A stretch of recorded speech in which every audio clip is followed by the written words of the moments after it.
Bienvenidas y bienvenidos a Gente Ve Opiniones. Hoy estamos en la cintura de la semana, este día miércoles, el Día Internacional de los Derechos Humanos. En este día pues queremos hacer un balance sobre cómo estamos en temas de políticas de seguridad y también un balance sobre cómo anda también este tema de la anticorrupción, ya que estamos en la Semana de la Transparencia y hemos venido hablando sobre ello desde el lunes pasado. Para ello, esta noche nos acompaña Markely, que es Xochitl Markely. Ella es abogada y asesora en políticas y temas de seguridad, a quien le damos la más cordial bienvenida. Buenas noches, doctor. Buenas noches, muchas gracias por estar aquí presentes. Las personas que siempre nos acompañan en Canal Gente Ve, muchas gracias por invitarme nuevamente. Bueno, y también tenemos al doctor Oscar Fernández, él es asesor también en políticas públicas y le damos la cordial bienvenida. Buenas noches. Buenas noches, tus órdenes. Bueno, y como usted lo sabe, el canal Gente Ve se transmite a través del cable Claro en los canales 29 y 75 y en cable Tigo en canal 29. También estamos en señal abierta en canal 29 y si usted prefiere ir frente a su ordenador, pues estamos en www.genteve.tv y en redes sociales como Canal Gente Ve. Bueno, para arrancar un poco, estamos a pocos días de finalizar ya el año de 2014, es necesario evaluar, es necesario reflexionar en temas que pues le preocupan a la ciudadanía en general. El avance en diversas áreas, por ejemplo, una bien importante es el tema de la seguridad pública y en ese sentido pues sabemos que esa es una responsabilidad también de toda la ciudadanía, no solamente de las instituciones que están al frente del gobierno. En ese sentido, ¿cuál es el balance que podríamos hablar, licenciada Markely, en este tema desde, digamos, el quinquenio pasado y quizás antes? ¿Cómo nos encontramos? ¿Qué balance hacen ustedes de la seguridad pública del país? Gracias, nuevamente, buenas noches, muchas gracias. Creo que más que hacer balance, es una retrospectiva que hay que empezar a realizar porque hemos retomado políticas públicas que se dejaron de no solo emitir o hacer, sino que también de ejecutar. Cuando nosotros hablamos de que una política pública debe ser la base o la columna vertebral de todo diseño de un Estado, estamos hablando de que no debemos de perder de vista que eso pasa por hacer evaluaciones, reestructuraciones, muchas veces depuraciones, que son las frases que no nos gusta hablar. Y estos 6 meses, aparte de estar siempre confrontando con la delincuencia existente, tenemos que hablar de todos los cambios necesarios, urgentes, que se están haciendo y todos los retos de estos cambios que se deben afrontar. Nosotros podemos decir que tenemos ya 5 años antes, pero tenemos que hablar que esos 5 años fueron como un primer paso para empezar a entrar a gobernar, porque no se podía hablar que se gobernaba en ese momento cuando se estaba dando todavía muchas transiciones. En estos 6 meses se puede hablar que la seguridad pública está viendo un enfoque diferente y lo primero que tenemos que hablar de ese balance es hablar de una nueva doctrina, de una nueva forma, aunque la hayamos escuchado, pero no se puso en práctica, que es esa filosofía de trabajo de la policía metiéndose en las comunidades, recuperando el territorio que se abandonó. Mucha gente dice, mire, y la policía comunitaria que tanto se le apuesta, esa es la solución a todo. Es que esa es parte de una política integral, recuperar territorio, y eso es en lo que hay que empezar a hacer evaluación. Yo diría que sería el primer punto que habría que hacer dentro de los balances. Bueno, hemos conocido las declaraciones del fiscal general de la República, de todos estos balances que también a nivel de instituciones se dan. Se hablaba de que los municipios se concentran, según la Fiscalía General de la República, en 20 municipios. La otra mitad concentrada en 190 municipios y se habla de que hay 52 que no registran ningún homicidio. Esto entre los meses de enero y septiembre. Y Los municipios que no registran homicidios, según las cifras que brinda la Fiscalía, son justamente en el norte Chalatenango y en el oriente Morazán. Doctor, ¿cómo se puede interpretar esta información? Bueno, mira, el asunto de la violencia, además de que es multicausal, tiene unas expresiones bien particulares que se gestan en los núcleos de grandes concentraciones de población. Y no así en los núcleos que tienen poca población o que están al margen de los nuevos guetos urbanos que se han creado en estos modelos de sociedad en los cuales vivimos. Entonces, es explicable primero desde ese punto de vista. Segundo, quizás desde otro punto de vista más político, es que efectivamente El Salvador es un país que, si bien tiene un problema serio de violencia y de delincuencia, ¿sí?, no es un país que está acabado. ¿Sí? O sea, el problema tiene solución. Pero, ¿qué es lo que sucede? Que el panorama que nos presentan generalmente los medios de comunicación es un panorama caótico. ¿No? Es de un Estado fallido, dicen. Sí, que además eso no existe. Eso es un invento de los Estados Unidos para clasificar países, porque ellos son expertos en clasificar países, entre violadores de derechos humanos, estados fallidos, etcétera, etcétera. Pero sin hacerle caso a esos conceptos inventados, la realidad de este país es que hay un enfoque tradicional para resolver los conflictos en este tipo de sociedades que tienen que ver con la naturaleza del poder y de los poderes de facto, o sea, de los poderes económicos.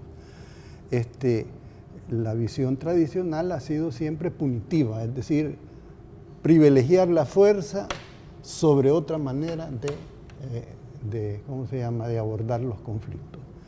Entonces, ¿qué es lo que hemos tenido? Que las políticas públicas de seguridad, y aquí vamos a hablar de tiempos políticos más que de tiempos cronológicos, las políticas de seguridad pública han tenido un enfoque totalmente punitivo.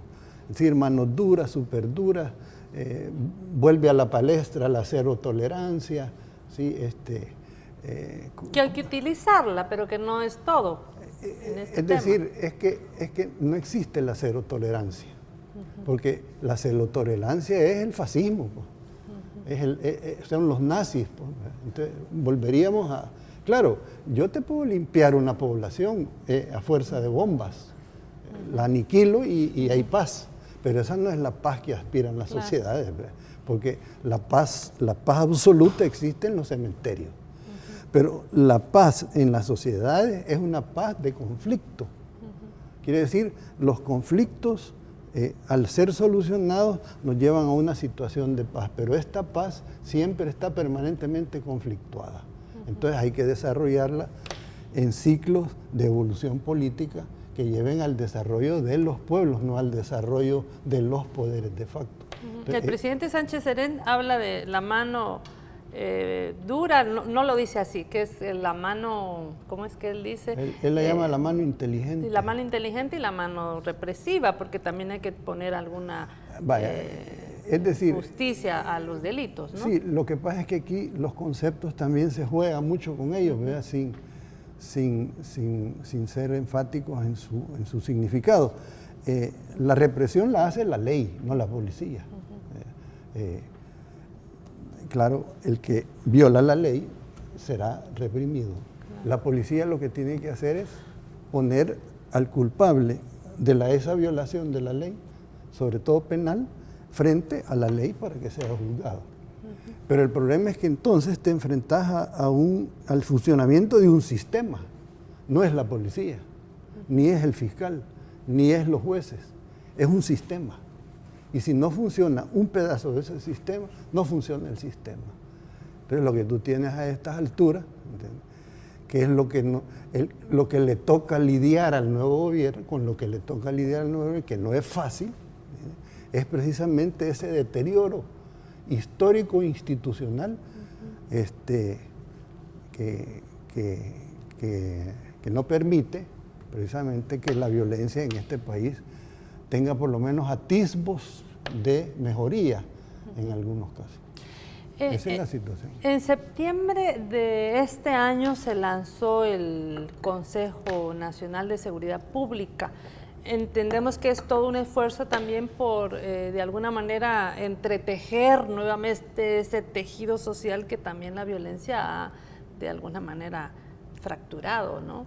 Entonces, ¿cómo ve el gobierno, cómo se ven los avances de este Consejo Nacional de Seguridad Ciudadana? Bien, también quisiera aportar un poco con lo que decía el doctor Fernández con respecto a los municipios que se consideran donde no hay homicidios. Es importante retomar que el rescate de ciertas comunidades, cuando hablábamos de nuevamente ir, no solo en policía comunitaria, sino que ir nuevamente a adquirir y ganar territorio, tiene que ver con las respuestas de estos municipios. Cuando nosotros hablamos de 52 municipios con 0 homicidios, o encontramos 17 municipios con un solo homicidio al mes, puede ser no todos los meses, sino que en ciertos meses del año, nos está diciendo que es posible que en la recuperación de los municipios retomar también esa calma, no la paz absoluta, pero sí el control de estos territorios.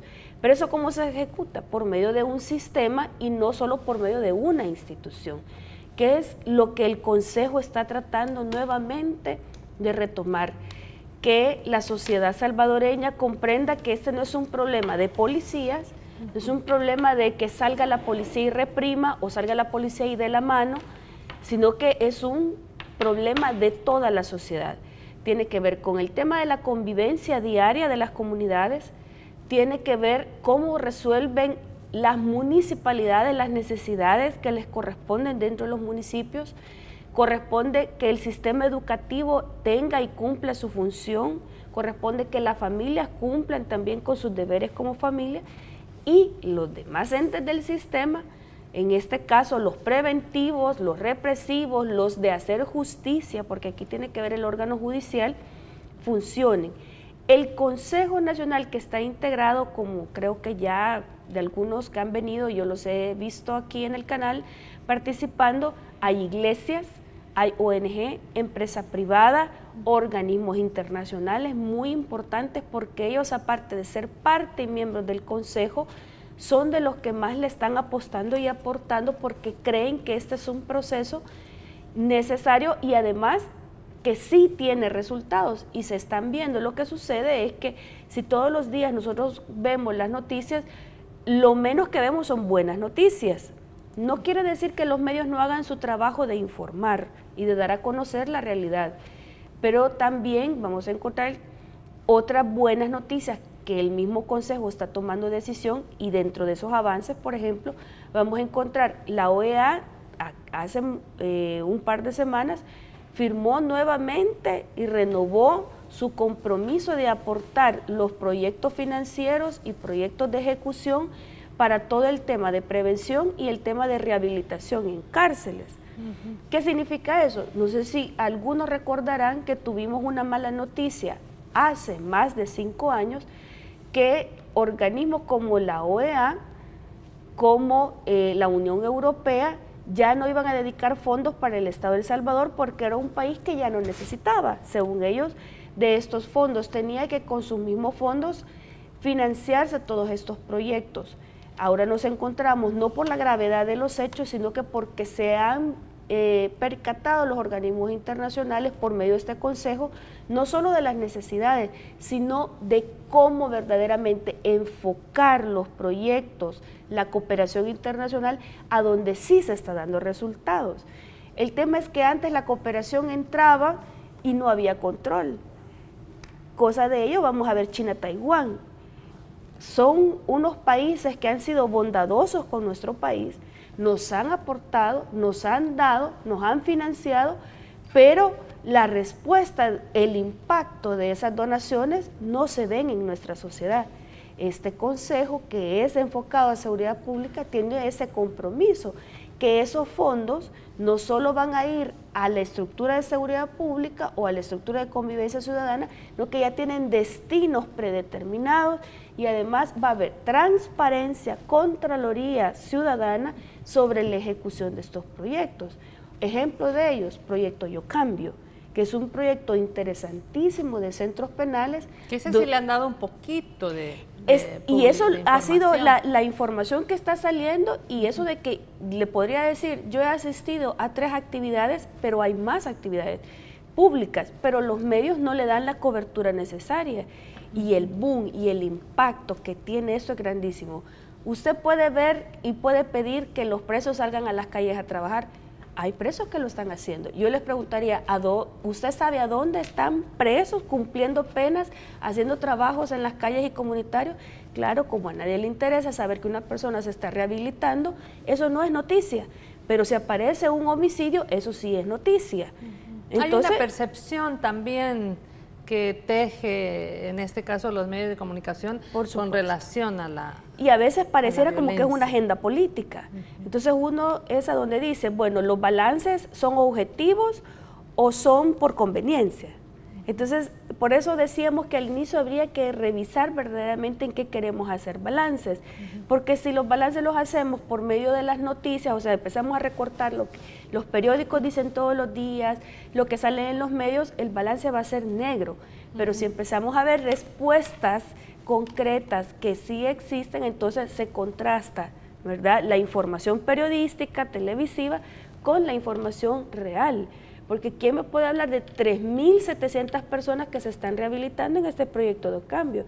Sí. No hay un dato que lo diga, yo no en ningún medio he visto.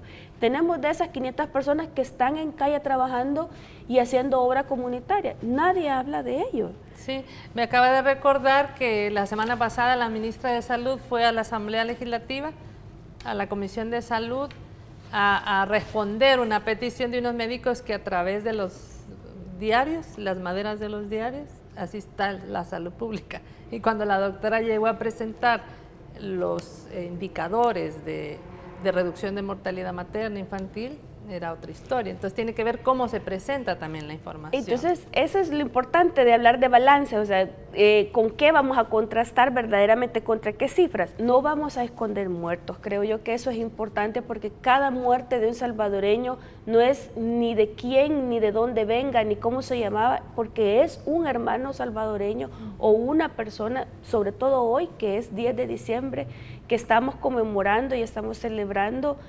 aniversario más del reconocimiento de los derechos humanos de las personas. Tenemos que entender que independiente de quién muera y en las circunstancias que muera, es un ser humano y es una tragedia. Vida, y es una tragedia. El tema es que cuánto estamos haciendo porque esa vida que se perdió valga la pena hacer 5 cosas buenas. Entonces muchas veces solo queremos ver el punto y el lado negativo, pero no queremos ver todo lo positivo que se está haciendo. Doctor, en los próximos días se nos decía que el Consejo, este Consejo Nacional de Seguridad Ciudadana, está a punto de dar resultados de algunas consultas territoriales que han tenido. ¿Ustedes tienen en perspectiva lo que se puede esperar de estas consultas? ¿Ya tienen algún nivel de información o están recabando, recolectando? ¿Cómo está esta situación? Bueno, yo personalmente no lo tengo.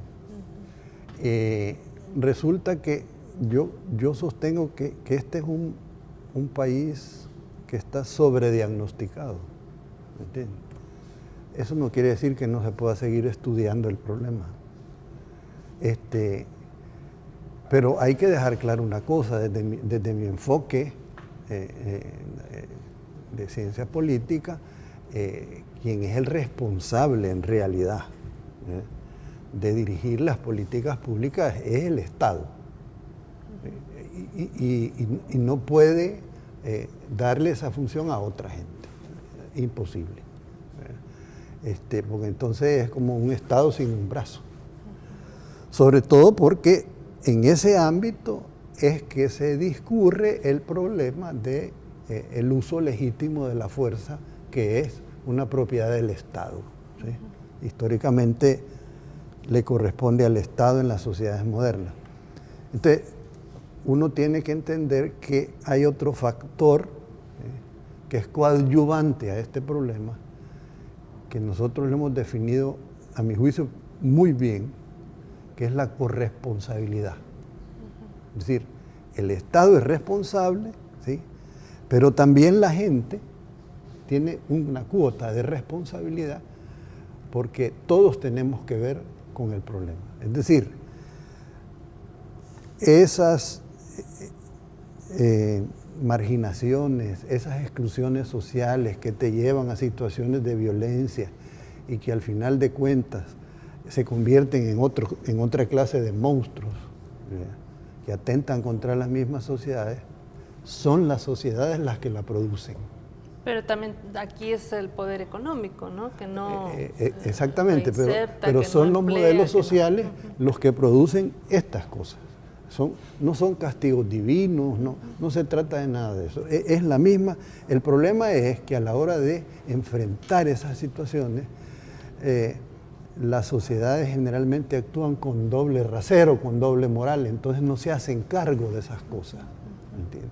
Entonces creen que la solución la tiene un extraño, alguien la ha de tener por ahí, menos yo, pero no es cierto. Por ahí. Exactamente, pero no es cierto. Si la comunidad no participa en este problema, es imposible solucionarlo estructuralmente, ¿sí?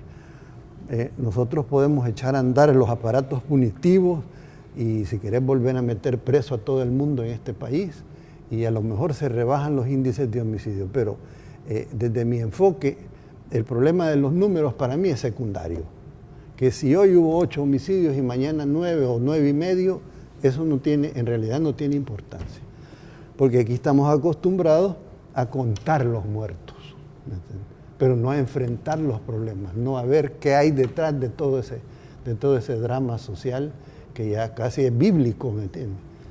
Y todo eso tiene que ver con emigraciones masivas, en fin, una serie de cosas, aparecimiento de otros vicios en la sociedad, etcétera, etcétera. La licenciada Markelly ya nos hablaba de cómo ha estado funcionando en parte este Consejo Nacional de Seguridad Ciudadana y tal vez que nos complete esta consulta que se está realizando y cómo estaría en este momento dando pues quizás los primeros frutos todo este trabajo de policía comunitaria que se ha desempeñado ya en diferentes zonas del país. Sí. Bueno, el Consejo se tiene conocimiento que crearon mesas de trabajo. Dentro de esas mesas estaban los 5 ejes que tienen que ver con la política nacional de seguridad y convivencia ciudadana. Estamos entendidos de que el Consejo va a emitir un informe de esta consulta, pero ¿en qué consistía y para qué es la consulta? Bueno, la consulta planteaba las iniciativas que el gobierno está presentando como propuestas de ejecución de trabajo.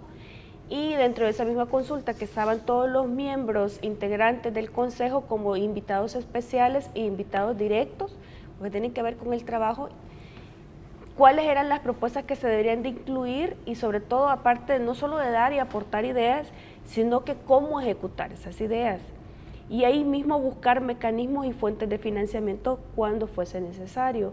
Entonces, me parece que va a ser muy interesante escuchar porque no es un diagnóstico lo que se va a dar, sino que ya son directamente líneas estratégicas de las cuales se le debe apostar o el Estado ya le está apostando, pero le dicen, bueno, más en esta parte, más por este sentido, no en este menos y en este sí, en este no, ¿tá? Y lo curioso es que de lo que se sabe de estas mesas es que el tema de policía comunitaria sigue siendo un tema vigente, un tema muy importante, porque se le está viendo la respuesta. No sé si ustedes lograron ver, voy a hacer quizás publicidad, no sé, la encuesta de la UCA, ellos hablan un poco sobre esta parte de la policía comunitaria. Ellos, la comunidad dice en un 60% que ellos ven bien, y no solo lo ven bien, sino que ven oportuno que la policía salga a las calles y se involucre en la realidad de las comunidades. Ese 60% también introduce el tema de que conocer a sus policías, quienes pertenecen a la policía y a quienes llamar, es una modalidad que ellos antes no sentían esa confianza. no solo de identificar, sino que saber verdaderamente con quién pueden dirigirse sus problemas de vecindad. También habla que hay un 37% de las personas que consideran que es bueno, pero que debe haber cambios. Y ahí es donde vemos también parte de la consulta que tiene el Consejo en sus manos. Y los cambios que ellos hablan es que ellos ven miembros de la corporación policial involucrados en hechos delictivos. También hay un porcentaje en que dicen que consideran que hay policías que favorecen delincuentes. Pero ¿cómo se puede saber eso? Cuando la comunidad identifica a los miembros de la corporación policial en su territorio. Pero cuando usted generaliza que toda la policía es mala por un par de policías que usted se encontró en la calle que no hicieron bien su trabajo, no podemos hablar que todos los policías o toda la policía está corrupta. Pero cuando la comunidad identifica a sus policías y dice, los de mi comunidad son así o son asá, esos son de las bondades y beneficios de la policía comunitaria, por ejemplo. Tenemos también un eje transversal de una filosofía que es más de cara a cambiar el tema, no de la represión, porque no vamos a hablar que eso es represión, estamos hablando del maltrato, de aquella forma brutal de hacer el trabajo y no hacerlo de la forma ética. Porque muchos dicen, mire, la represión, solo represión porque solo golpes ofrecen, son dos cosas distintas. Aplicar represión, que ya bien lo explicaba el doctor de una manera científica, cuando nosotros hablamos, las leyes son represivas, porque ¿para qué existe una ley? No solo para decretar derechos, sino que también para hablar de los límites del ejercicio de esos derechos. Eso es represión, porque le reprime, porque le limita, porque le restringe, y la policía ejecuta esas leyes. Entonces, ellos no van a dejar de ser represivos porque ese es el mandato legal que tienen. Para eso están, son los operadores de la justicia. Exactamente. Entonces, la policía comunitaria en ningún momento es llegar y abrazar y besar al delincuente o decir a las personas, vaya, vengamos y busquemos la solución y riámonos todos, porque no, cuando debe aplicar la ley, la va a aplicar. Pero lo que no va a hacer es abusar de la autoridad. Que eso, valga nuevamente decir, es una de las luchas que tenemos en el tema con el enfoque de derechos humanos, y es a eso lo que se está buscando. Mire, es una crítica muy dura siempre en que dice el policía se empacha con el que sabe que puede hacerlo, con quien no lo hace. Eso no es hacer el trabajo.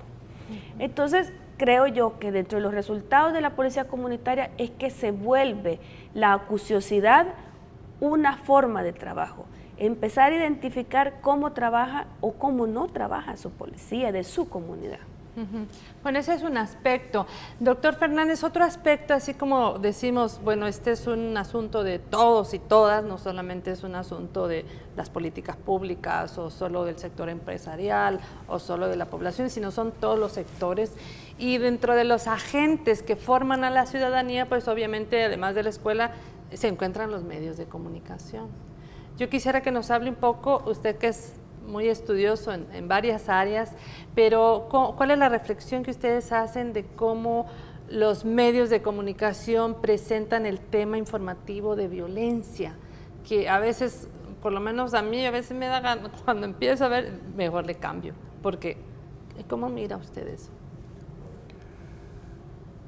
Yo creo que hay que usar el nombre que es, ¿verdad? Es amarillismo periodístico. Es sensacionalismo. Eso asegura el incremento de la venta de la noticia. Y aquí los periódicos, por ejemplo, no viven de la noticia, viven de lo que anuncian. Entonces, entre más anuncian, más dinero les ingresa. Y claro, para que la gente lo consuma, entonces tienen que explotar el morbo. Pero yo, como soy bastante suspicaz en esas cosas, creo que también detrás de esa forma de presentar el problema, que no es analítica, ¿sí? no es un punto de debate público, nada de eso, sino básicamente de infundir miedo, de crear una situación de estrés más grande de la que normalmente vive la gente, ¿no? lo podemos comprobar en las encuestas, fíjense bien. A la gente usted le pregunta cuántas veces ha sido asaltado usted o a un miembro de su familia. Nunca, dice. Segunda pregunta, ¿usted se siente inseguro en este país? Sí, dice la gente, totalmente inseguro. Y nunca le ha pasado nada. Entonces, la realidad y la percepción son distintas cosas. Pero la percepción tiene que ver mucho, ¿no?, con la inducción que hacen los medios de comunicación sobre el fenómeno. Y no es como dicen algunos periodistas, es que no podemos dejar de presentar la noticia. Sí, pero hay formas de presentar la noticia. Entonces, el asunto es que desde la primera a la última página se habla de masacres, se habla de, en fin, de una serie de cosas que... Contravalores, ¿no? También la forma sí, de yo creo que hay un incremento sin duda en la violencia, pero estos países nuestros siempre han sido países en donde, como los poderes fácticos no crearon sistemas de dirimir conflictos de manera alternativa y pacífica, entonces los conflictos se dirimen brutalmente, ¿me entiendes? Entonces tenemos una cultura de dirimir un accidente de tránsito a balazos. ¿Sí? La ley del más fuerte. Sí, o un parqueo, ¿sí? O porque el perro va y se orina en el jardín del otro, entonces ya le pega un tiro, en fin. Y tú lo notas cuando haces preguntas como, mire, ¿y cómo se resuelve el problema de las maras, por ejemplo? La mayoría de gente te empieza a decir, mire, debería devolver la guardia, ¿no? Dicen todavía los viejitos que quedan, dice, en el tiempo del general Martínez eso no sucedía porque le quitaban la mano. Sí, el que robaba le quitaban la mano. Entonces, es una visión transmitida a la sociedad por el poder tradicional que es totalmente punitiva y brutal, ¿sí? Es ¿cómo se llama? Del Código de Hammurabi, ¿verdad? El que propugna la violencia. Entonces, básicamente el fenómeno está presentado de manera altamente deformada y sin una explicación lógica del problema, ¿sí? Y al final el miedo paraliza. Sí, no, pero además si uno se mete en el análisis de las noticias, te da la impresión al final que el gobierno del FMLN tiene la culpa. ¿Sí?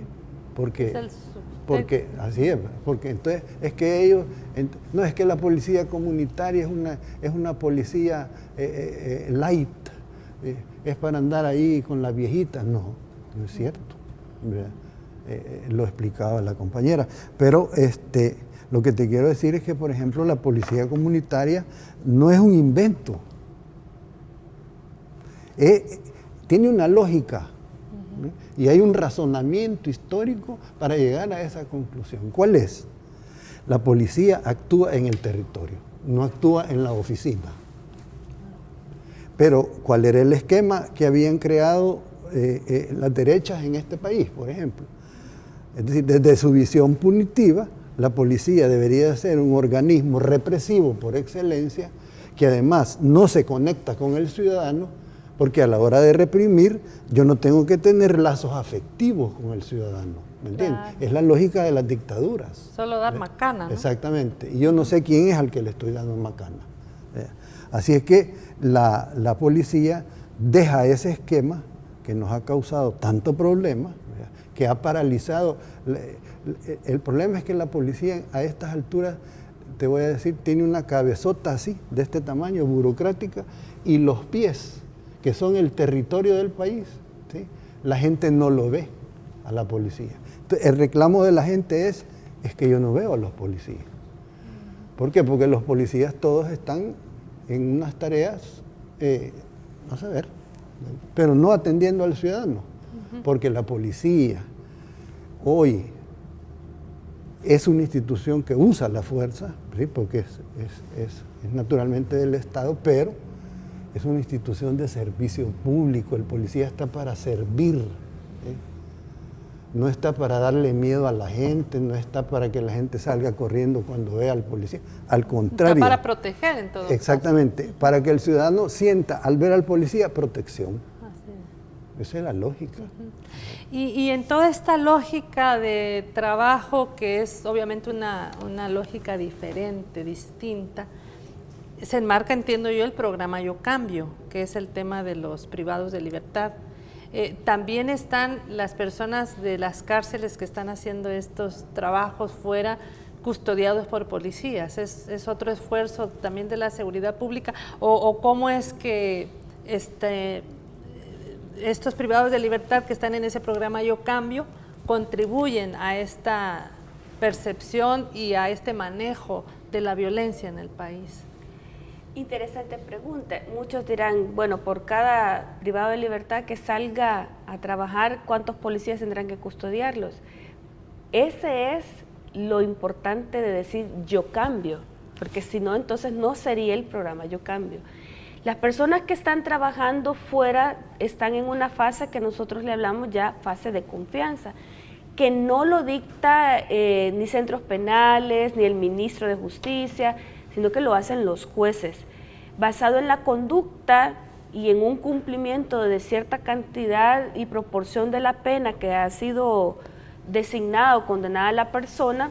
Estos salen a hacer trabajo ya porque ya demostraron su transformación y con el Yo Cambio están demostrando su rehabilitación.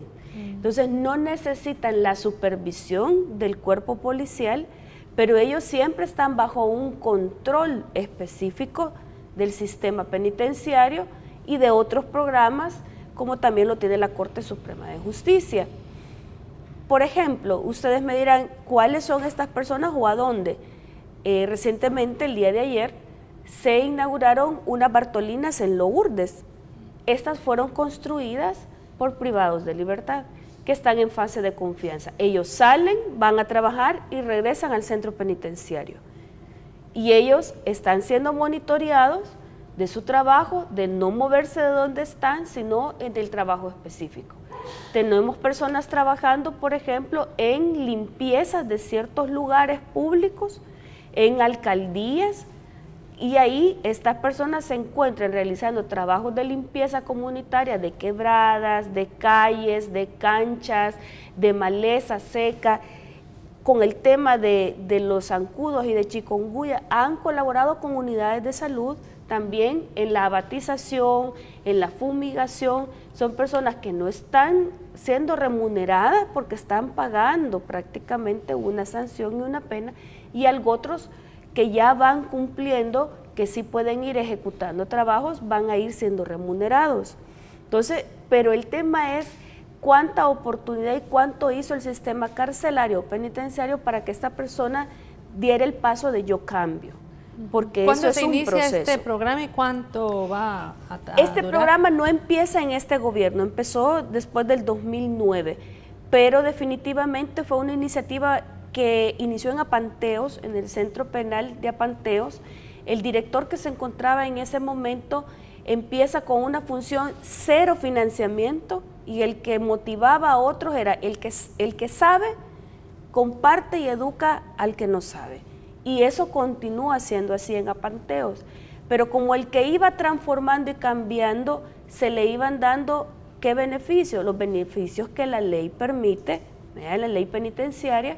Entonces, cuando los privados de libertad empezaron a ver que portarse bien, aprender nueva forma de vivir y nueva forma de pensar le traía beneficios, fueron cambiando, al grado que hoy en Apanteos tenemos cocina escuela, hay chefs profesionales aprendiendo y enseñando, tenemos personas aprendiendo francés, inglés, alfabetización, teatro, canto, baile, bueno, pintura. Tenemos que 3.700 personas que no están saliendo en este momento, sino que están rehabilitándose ya en fase ordinaria, están directamente desde las 5 de la mañana hasta las 10 de la noche en una agenda cotidiana diaria de lunes a domingo, ejecutando y trabajando y manteniendo su mente ocupada. ¿Qué se llama esto?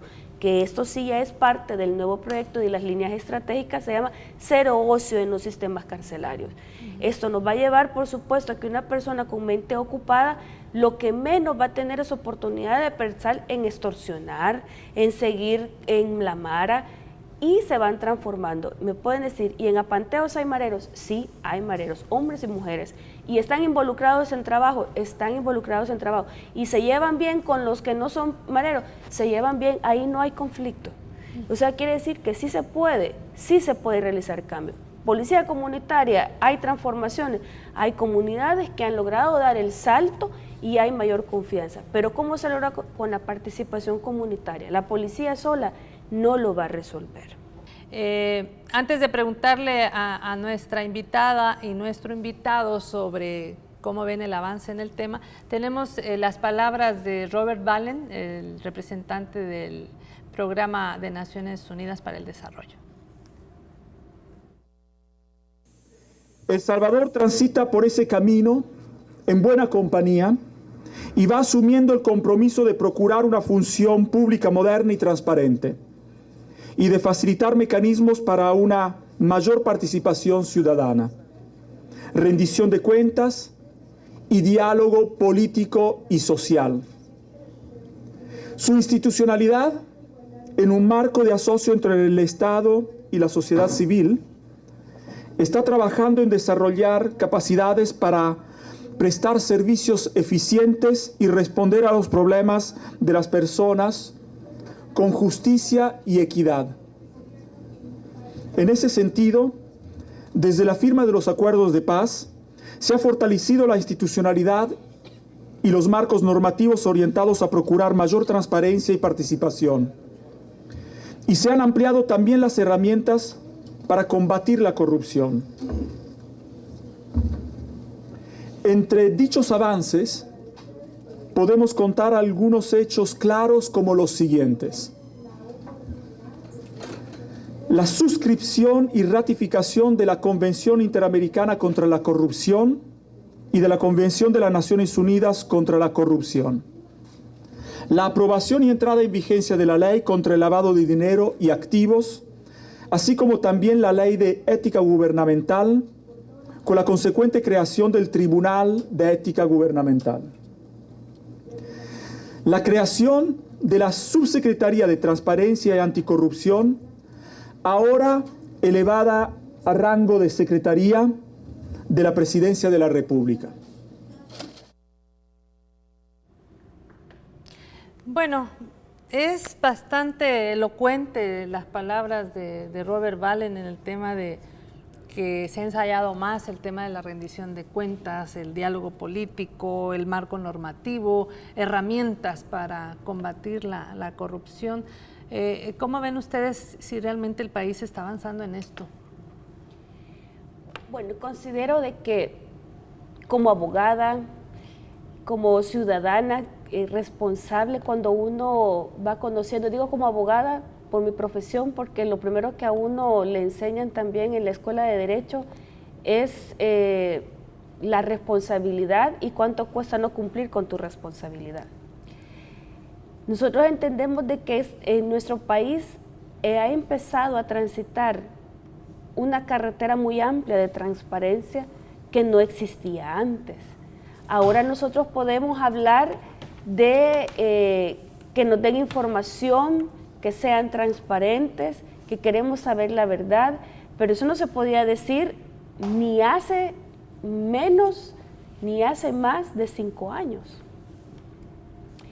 Nosotros podemos decir de que el Estado de El Salvador subió de la casilla 82, de ser uno de los países con menos transparencia, que en ese momento del 82 era de los más corruptos.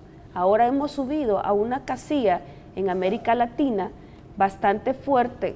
Claro, tenemos otros países en América que son considerados más transparentes, pero nosotros hemos subido a una casilla 17, en la cual considero de que dentro de los países de América Latina subir a una casilla 17 es sentirnos honrados. porque nosotros no solo tenemos legislación que ha sido aprobada en el último quinquenio, la ley de transparencia, y valga aclarar que esta ley de transparencia no es de estos grupos que salieron diciendo que ellos son transparentes o ONG, porque eso no se hablaba, pero sí existía una propuesta de ley de mucho antes del 2009, que nunca fue tocada hasta posteriormente, que existe un nuevo gobierno que no era un gobierno de derecha. Entonces ahora sí queremos transparencia y queremos que nos entreguen cuentas. Bueno, lo primero que se hizo fue aprobar esa ley, una ley de acceso a la información que facilita la transparencia. Luego tenemos también un tribunal de ética que, si bien es cierto, es antes del 2009, pero si revisamos cuántos casos fueron procesados, cuántos casos fueron diligenciados por este tribunal, veremos que escasamente tendremos un par de casos diligenciados por el Tribunal de Ética.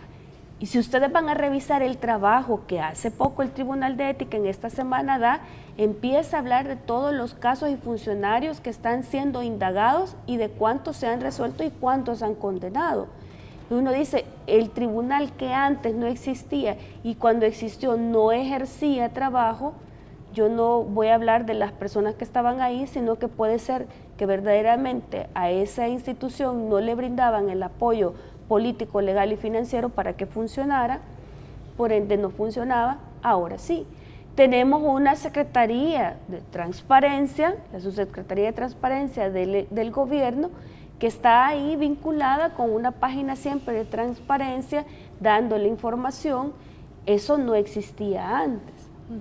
Tenemos también, más claramente que lo podemos decir, cuando usted va a oír a las oficinas de acceso a la información, la persona que no entrega la información o la institución que no quiere dar información puede ser demandada. Ya no era como antes, que solo usted hacía un berrinche y decía, no me quieren dar la información, y salían los medios, pero no pasaba nada. Hoy definitivamente hay procesos. Pero sí me gustaría aclarar algo. Esto es con respecto al acceso a la información pública del órgano ejecutivo. Pero el último informe de transparencia nos dice que el órgano judicial en este país es uno de los más corruptos. Creo que eso sí es preocupante, porque no solo se habla de fondo, se habla de hacer justicia. A ver, doctor, casi se me acaba el tiempo, pero ¿cuál es su reacción ante... Son más de 150 casos presentados a la Fiscalía General de la República, de instituciones públicas, de los gobiernos de Arena, que ahí están? Y se dice que hemos avanzado en la lucha contra la corrupción. Bueno, un expresidente que está de nuevo en su casa. ¿Cuál es su reacción? Bueno, mire, este es como la luna, ¿verdad? Nosotros somos el lado claro y antes estaba el lado oscuro de la luna, que dicen que nunca se ve. Vamos a ser enfáticos. Son los dos últimos gobiernos los que han hecho la diferencia en esto, ¿verdad? Pero hay otra cosa que a mí me preocupa. Yo quisiera que la transparencia se extendiera a otras instituciones que manejan el poder fáctico en estos países y que no son escrutadas por nadie. Total oscuridad. Aquí hay instituciones y empresas que no entregan cuentas a nadie. Y ahora, como están las cosas de lavado de dinero y todas esas cosas, pues hombre, ha llegado la hora de que la transparencia se extienda, porque esto se puede convertir también en un instrumento, ¿sí?, de las derechas recalcitrantes que quieren recuperar el poder y entonces ponen al Estado contra la pared en el problema de la transparencia. Entonces, solo el Estado debe ser transparente. ¿Y por qué los ciudadanos no pueden ser transparentes? O las instituciones. ¿Y por qué las grandes instituciones corporativas económicas no deben ser transparentes? Tú sabes que la crisis económica, que la quisieron disfrazar de crisis económica, que comienza en Estados Unidos en el 2008, comenzó por la corrupción de las grandes transnacionales bancarias y financieras. Ahí comenzó la corrupción. ¿Y quién la rescató? El Estado. Y resulta que ellos no quieren al Estado. ¿No entiendes la diferencia? Entonces hay que discutir un poco más sobre eso. Tendríamos que hacer un programa solo de este tema, porque lo tocamos realmente bien tangencialmente, bien al final, y pues no se vale. Así que las disculpas del caso, los volveremos a invitar para hablar más a profundidad de este tema de corrupción que tanto interesa a la ciudadanía. Pero por ahora, pues yo me despido de ustedes, les agradezco a Xochitl Markelly, abogada y asesora sobre temas de seguridad, y al doctor Óscar Fernández. Muchísimas gracias por Buenas noches, gracias. Gracias, buenas presencia. noches. Bueno, y usted, amiga, amigo, el día de mañana a las 7 de la noche, una nueva entrevista aquí en Gen TV Opiniones.